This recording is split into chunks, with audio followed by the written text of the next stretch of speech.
अस्सलाम वालेकुम नाज़रीन, ड्रामा सीरियल जान साथ के आने वाली एपिसोड में आप देखेंगे कि आखिरकार फरह की असलियत नौशेरवान के सामने आ चुकी है। अब फरह मज़ीद नौशेरवान को बेवकूफ़ नहीं बना सकती। फरह जो कि नौशेरवान के सामने अपनी मोहब्बत का इज़हार करती थी और उसे इमोशनल ब्लैकमेल करती थी कि उसने जब कशमाला से शादी की तो उसने गुस्से में आकर जिंदगी में आगे बढ़ने का फैसला कर लिया और शादी कर ली, लेकिन जल्द उसे ये एहसास हो गया कि वो नौशेरवान के बगैर नहीं रह सकती, इसलिए वो तलाक लेकर अब हमेशा के लिए उसके पास आ गई है। अब वो उससे शादी कर ले क्योंकि उसके बगैर वो नहीं रह सकती, इसलिए वो खुदकुशी का नाटक भी करती है। उसे पता है कि नौशेरवान बहुत ही सादा है और वो जल्द उसकी चालाकियों में फंस जाएगा। इसलिए जब नौशेरवान फरह को कॉल करता है और उसे खाने पर बुलाता है और कहता है कि उसके लिए सरप्राइज है, ये बात सुनते ही फरह के ज़हन में तो एक ही बात आती है कि वो जरूर अपने माँ बाबा साईं से उसे मिलवाना चाहता है ताकि वो उससे शादी कर सके, क्योंकि उसे पूरी तरह यकीन आ चुका है कि मैं उसके बगैर नहीं रह सकती और उसके लिए खुदकुशी भी कर सकती हूँ और अपनी जिंदगी को दांव पर लगा सकती हूँ। नौशेरवान उसे मरता नहीं देख सकता, इसलिए वो उसे अपने माँ बाबा से मिलाना चाहता है। लेकिन फरह को क्या पता था कि उसका बाड़ा फूटने वाला है और नौशेरवान उसे अपने माँ बाबा से नहीं बल्कि उसकी ही बेटी और शौहर से मिलाता है। अपनी बेटी और शौहर को अपने सामने देखकर फरह तो हक्का बक्का रह जाती है। उसे समझ नहीं आ रहा होता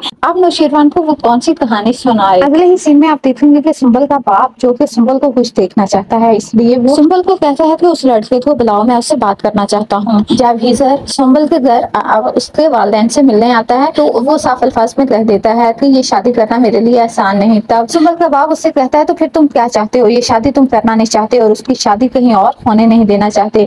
तब हिजर उन्हें कहता है कि मैं इसीलिए पीछे हट रहा हूँ क्योंकि ये सब इतना आसान नहीं जितना आप कह रहे हैं। तब सुंबल का बाप उससे कह देता है तो क्या तुम वाकई पीछे हट रहे हो। तब हिजर कहता है कि जी, क्योंकि मैं सुंबल को खुश देखना चाहता हूँ। तो अगले ही सीन में आप देखेंगे दुआ को जब अम्मा साईं कॉल करती हैं और कहती हैं कि क्या नौशेरवान अभी भी फरह से मिलता है, तब दुआ के पास जवाब में कुछ नहीं होता और वो खामोश रहती है। तब अम्मा साईं जो कि समझ जाती हैं और कहती हैं कि तुम्हारी खामोशी ये बता रही है कि नौशेरवान अभी भी फरह के घर पे चक्कर लगा रहा है।